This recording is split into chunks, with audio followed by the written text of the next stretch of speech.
Picture this. It's a Monday morning in the summer of 2026.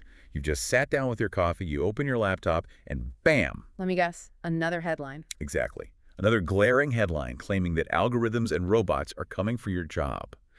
And, I mean, are you feeling it? That creeping pressure that if you don't magically become some software engineer or like a machine learning genius overnight, You're just going to be completely unemployable by next year. right. And that fear is exactly why we're doing this deep dive today. Mm. Because our mission is to separate the clickbait fear-mongering from the actual grounded reality of the labor market. Which is so desperately needed right now. I mean, it's the defining anxiety of our era. Everywhere you look, there's this pervasive narrative of human obsolescence. People are genuinely terrified. Yeah, they really are. So today, we're looking at a massive stack of sources from late 2025 and early 2026. We've pulled labor data from Syracuse University, workforce research from the MIT Industrial Performance Center, the latest reports from the World Economic Forum, Nucleus Box, and, well, a whole lot more. It's a lot of data to comb through. It is, but we're taking all of this to answer one single critical question, which is, what jobs will actually survive and thrive in the age of AI? And, to start answering that, we really have to establish a baseline because the fear you mentioned, it isn't entirely baseless. Right. The data definitely shows significant disruption. For instance, there's this major McKinsey report that warned between 400 and 800 million jobs globally could be displaced by automation by 2030. Wait, 800 million? Yeah, up to 800 million. It's a staggering figure. It's the exact kind of statistic that fuels those panic headlines you were talking about. I mean, 800 million jobs sounds like a massive economic collapse. How do the researchers justify a number that high without forecasting total societal breakdown? That is the million-dollar question, and the answer requires a fundamental shift in our perspective. See, the researchers aren't suggesting that 800 million people will be permanently out of work. We need to stop thinking about artificial intelligence replacing entire professions. Okay, so what should we be thinking about instead? We have to start thinking about it replacing specific functions within those professions. Functions, not professions. Yeah. How does that actually play out in the real world? Well, the research paper from Eric provides this brilliant historical analogy for this. They look back at the introduction of the ATM, the automated teller machine. Oh, right, back in the, 70s? Yeah, and when those machines first rolled out, there was widespread panic in the banking industry, like total panic. I can imagine. The assumption was that bank tellers were going to be entirely wiped out. I mean, a machine was suddenly doing their primary function, which was handing out cash and taking deposits. Right. It seems like a perfectly logical conclusion to draw at the time. The machine does the task, so the human loses the job. It does seem logical, yeah.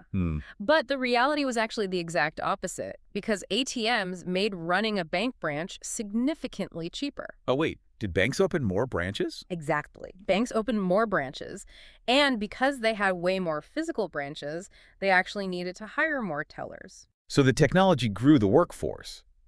But I mean, those tellers couldn't have been doing the exact same thing if the ATM was handling all the cash. You've hit the nail on the head. The function of the teller fundamentally changed. They weren't just, standing behind a bulletproof glass window counting bills anymore. Right. They were out on the floor doing customer service, building relationships, advising on accounts, selling loans.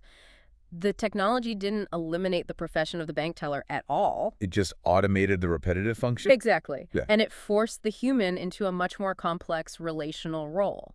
That is a wild paradigm shift. Yeah. So if we apply that to today, AI is basically taking over the routine, the repetitive, the highly structured tasks. Yep. The modern equivalent of counting out $20 bills. Right. But if we aren't executing those basic tasks, what is the core of human work that's actually left? Well, what's fascinating here is what the data from Nucleus Box and the U.S. Career Institute reveals. They analyzed the jobs that currently have a near 0% risk of being automated. Near zero. That's impressive. Yeah. And what they found is that these fundamentally safe jobs require what they actually call superhuman skills. Superhuman skills. I mean, I love that phrasing, though I assume we aren't talking about flying or lifting cars. Not quite, no. In this context, superhuman refers to capabilities that machines simply cannot replicate, regardless of how advanced the underlying large language model might be. Like what, specifically? We're talking about complex, nuanced judgment in ambiguous situations, high-level physical dexterity in unpredictable environments. And above all, we're talking about emotional intelligence, authentic empathy, and interpersonal trust. Because an AI can fake that, but it doesn't actually feel it. Exactly. An AI might be programmed to simulate a polite response or, even recognize the tone of your voice, but it cannot genuinely care about you. That makes a lot of sense. I was looking at their list of the highest growth, safe jobs for 2032, and healthcare was absolutely dominated the projections. Oh, the numbers from the U.S. Career Institute are incredible. Nurse practitioners are projected to grow by an astounding 45.7%. Almost 46%. That's insane. It is. It's a massive growth in any decade, let alone during an AI revolution. And then you have choreographers growing at 29.7%, physician assistants at 27.6%, and a huge, huge surge in mental health counselors. But why those specific roles, though? What makes a nurse practitioner so much safer than, say, a radiologist who just reads scans all day? If you look closely at that list, you see exactly those superhuman skills at play. A nurse practitioner isn't just reading a medical chart and matching symptoms to a database. Right, they're dealing with the actual person. Precisely. They are reading a patient's subtle body language. They're negotiating complex treatment plans with stubborn family members. They're offering comfort in moments of intense vulnerability. And a choreographer. A choreographer is creating entirely original physical art from raw human emotion. These jobs live in the realm of the unpredictable. They're deeply relational. So AI requires structured data, but these jobs operate on just messy human reality. Exactly. Messy is the perfect word for it. Okay, but I have to push back here a little bit. If we are establishing that hands-on and physical jobs are safe, does that mean all blue-collar trades are totally immune? I hear this a lot. Right, like if I'm a plumber or a welder, can I just ignore this whole AI revolution because I work with my hands? That is a very common assumption, but it's actually a really dangerous oversimplification of the labor market. Yeah, because when I was reading the Canadian Journey Person study from Statistics Canada, I started thinking about this in terms of biology. Tell me if this analogy works. Generative AI is essentially a super smart brain, but traditional automation like robotics, factory machines, conveyor belts, that's like a mechanical arm. Oh, that is a fantastic way to visualize the divide. We're really dealing with two entirely different threat vectors here. So while skilled trades like plumbers, electricians, or welders have a very low exposure to the brain of cognitive AI. Because ChatGPT obviously cannot fix a leaky pipe. Right, exactly.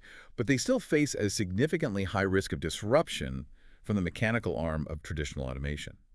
The Canadian study noted that around 20% of employees in these journey person occupations face a high risk of being transformed by robotics. Right. So purely physical work isn't some magical shield if a machine can eventually be built to do the repetitive parts of that physical labor. You've isolated the core tension beautifully there. A factory line worker faces high automation risk from the mechanical arm, but very low AI risk from the digital brain. Whereas a data entry clerk Faces massive AI risk, but zero automation risk because their job is purely cognitive. Okay, so the plumber is facing robotics, and the data entry clerk is facing algorithms. But what about the massive middle ground? The white-collar workers. Yeah, where does that leave the millions of people listening to this who sit at desks doing white-collar work? The middle managers, the financial analysts, the marketers who aren't wielding wrenches but aren't just doing raw data entry either. Well, if we connect this to the bigger picture, it leads us to the most significant transformation happening in the modern workforce. The MIT Industrial Performance Center research maps this out brilliantly. What do they say? They say that for white-collar workers, we're fundamentally transitioning from being the executors of tasks to becoming the supervisors of tasks. Executors to supervisors. Yes, we are officially entering the era of the human in the loop. The human in the loop. I mean, it sounds like a concept from a science fiction movie, but you're saying this is the new reality for cubicles everywhere. Oh. What does it actually look like in practice? Think about a commercial airline pilot. For decades, pilots haven't had their hands physically on the yoke for every single second of a transatlantic flight. Right, they use autopilot. Exactly. They handle the takeoff, they handle the landing, and for the vast majority of the time in the air, they are supervising an incredibly complex autopilot system. Just making sure it doesn't crash. Basically, they're continuously monitoring the environment, checking the instrument panels, and standing ready to make complex life-or-death judgments if something goes wrong. White-collar professionals are essentially becoming the pilots of AI systems. Oh, I see. You aren't manually doing all the typing or data gathering yourself. You are steering the system that does the typing. We actually saw a perfect example of this in the education sector data from the Tiger and Peer Text papers. Yes, exactly. They discuss something called the TPAC framework. The TPAC framework is absolutely crucial for understanding this shift, particularly in education. Break that down for us, because it sounds like heavy academic jargon. How does TPAC explain a teacher becoming a pilot? Sure. It stands for technological, pedagogical, and content knowledge. It's essentially a balancing act. Okay. Content is knowing your subject matter, say, algebra.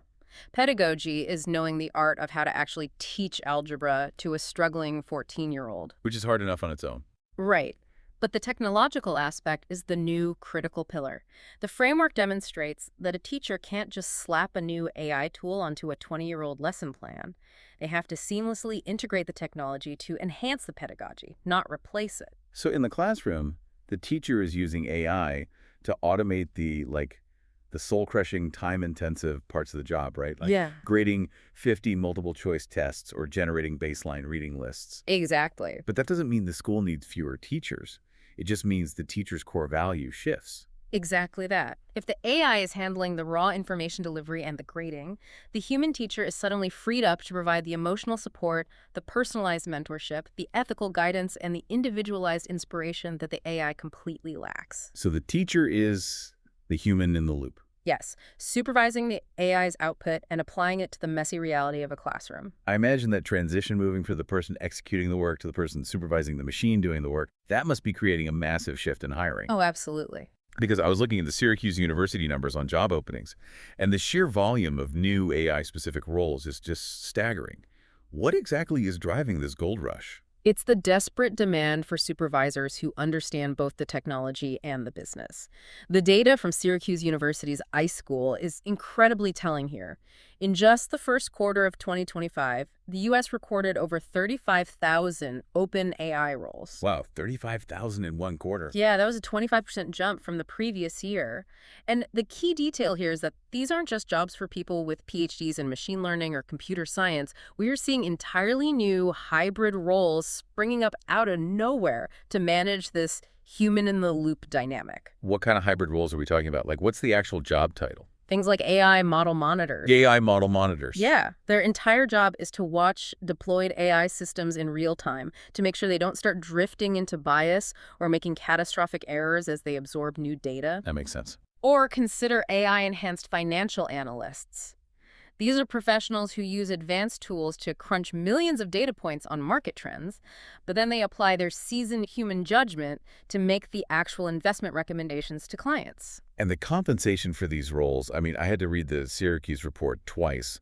They noted that for a chief AI officer, salaries can range from $200,000 to well over $500,000 once equity is factored in. It's extremely lucrative right now. Even AI architects are pulling in up to $180,000.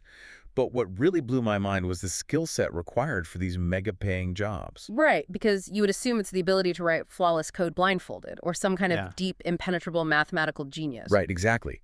But it isn't. The premium for a chief AI officer or an AI architect isn't primarily placed on technical brilliance.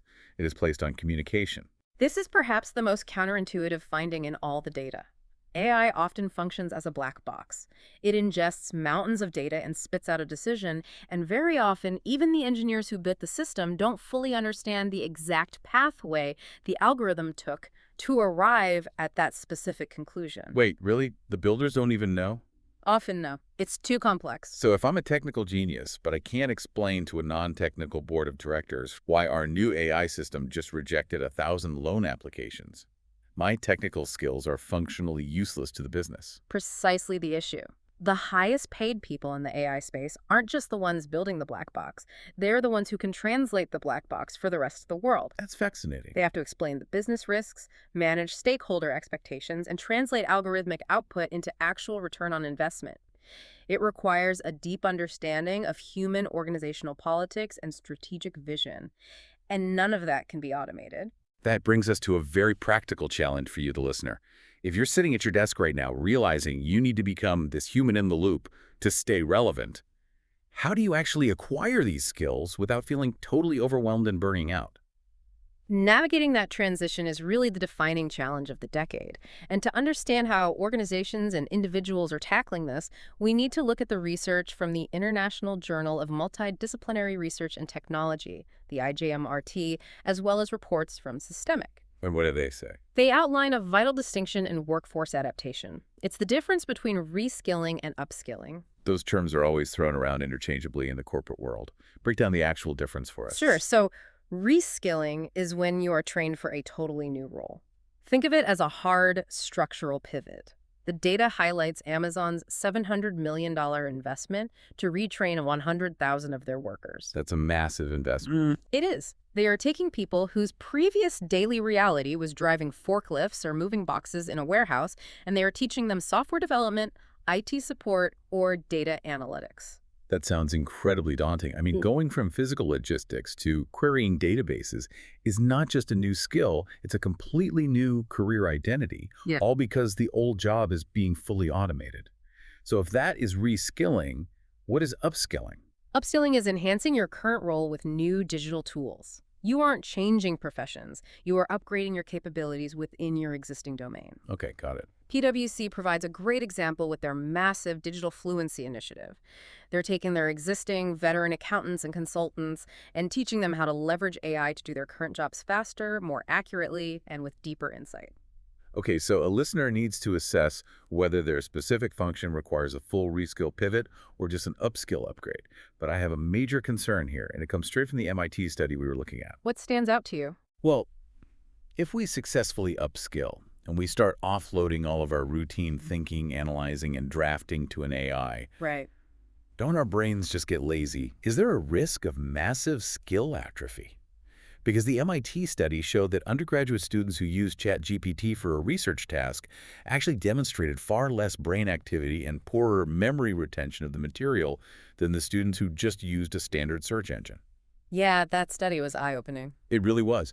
If the machine does the cognitive heavy lifting, do we lose our cognitive muscle? This raises a profoundly important question, and it echoes the great calculator debate of the late 20th century, but on a much, much more massive scale. The calculator debate. You mean when teachers thought technology would destroy math? Exactly. When the TI-83 graphing calculator hit classrooms, there was widespread panic that students would completely forget how to do basic arithmetic. Which they kind of did, honestly. Well, while it might be true that we are slower at long division on paper today, what actually happened? We didn't stop doing math. We let the machine handle the rote, repetitive division, so the human brain could jump straight to higher-level concepts like calculus, physics, and engineering. So AI is doing the same thing for white-collar work. Yes, it is cognitive arithmetic. But the risk of losing those foundational cognitive skills is still there, if we aren't careful. Well, the risk of skill atrophy is very real if we use AI passively. If we simply prompt an AI and blindly accept the first output it generates without any critical thought, our cognitive muscles will absolutely weaken. So I'm going to avoid that. This is why the IJMRT paper heavily emphasizes a human-centered approach to workforce development. What does a human-centered approach actually look like in practice, beyond just being a nice corporate buzzword? It means the goal of upskilling isn't merely to learn which buttons to push on a new software interface. Software changes too fast for that to be useful. The goal must be to develop what researchers call transversal skills. Transversal skills. Let's ground it. Give me a concrete example. Think of transversal skills as the connective tissue of your brain. They are the meta skills: adaptability, critical thinking, systems design, complex problem solving. That's not the specific tool. No, it isn't the ability to code in Python. It's the ability to learn how to learn a new coding language when Python eventually becomes obsolete. Ah, I see. If you use AI to generate a market analysis report, your transversal skill is the critical thinking required to analyze that report, spot the algorithmic biases, check the underlying logic, and apply it to a nuanced, real-world business problem. You aren't letting the AI think for you. Exactly. You are using the AI to gather the raw material so you can think higher and deeper. It's about maintaining that supervisory friction. You don't just trust the autopilot. You actively monitor it and correct its course. Yes. But learning how to do that, developing these transversal skills while your entire industry is shifting under your feet, that is incredibly stressful for the average worker. It is intensely stressful, and that is why organizations have to fundamentally change how they train people. The research points out that humans cannot effectively learn or adapt if they lack psychological safety. Meaning, I can't effectively learn how to use this powerful new AI tool if I'm secretly terrified that the second I master it, the company is going to use it to eliminate my position. Precisely. Fear literally shuts down the learning centers of the human brain. Makes total sense. The companies that will successfully navigate this transition are the ones that guarantee psychological safety. They have to make it explicitly clear to their workforce that the AI is there to augment human expertise, not to replace it. Because the human brings the context. Right. When you combine deep domain-specific expertise, whether you are a seasoned corporate lawyer, a veteran marketing director, or a master electrician with fluency in AI tools, you don't become obsolete. You become a force multiplier. A force multiplier. You take your 10 or 20 years of hard-won industry knowledge, you add the processing power of AI, and suddenly you can do the work of an entire department, but with your unique strategic vision guiding the whole process. The AI provides the raw data processing speed. The human provides the strategic context, the relational nuance, and the wisdom. Which brings us to the core takeaway for you, the listener. The prevailing narrative out there, the one driving those panic-inducing Monday morning headlines, is that AI is a job killer. But based on every piece of data, every study, and every market trend we've analyzed from 2025 and 2026, that narrative is vastly incomplete. AI is not a job killer. It is a job reshaper. A job reshaper. Yes. It is absolutely hollowing out routine, predictable tasks across almost every industry. But in doing so, it is creating an immense vacuum at the top that can only be filled by uniquely human capabilities. If you lean into your emotional intelligence, your complex problem solving, your ability to manage messy human relationships, and your willingness to continuously adapt, You aren't just safe from the algorithms. you become completely irreplaceable. The future belongs to the adaptable human in the loop. The professional who can confidently navigate the ambiguity and nuance that machines just freeze up on. But I want to leave you with a final, somewhat provocative thought to chew on as you go about your day. We've established that AI is going to handle the routine analysis, the coding, the predictable problem solving, and it's going to do it for practically zero cost. Yeah, the cost of raw intelligence and digital execution is plummeting to zero. So if flawless, instant technological output becomes universally cheap and accessible to everyone by the 2030s, what becomes the ultimate luxury commodity in our economy? That is the trillion-dollar question. If perfection is cheap, what retains value? Perhaps the most expensive, highly sought-after premium in the future won't be technological expertise at all. Perhaps the ultimate luxury will be guaranteed, unautomated human authenticity. A premium on the imperfect but genuine human touch. Just think about it. Will we soon see a 100% human-made label stamped on services, consulting, art, and customer interactions exactly the same way we look for certified organic on our food today? Will you pay a premium just to know that a real human mind wrestled with your problem, cared about the outcome, and delivered it to you? It's something to think about the next time a machine offers to do your work for you.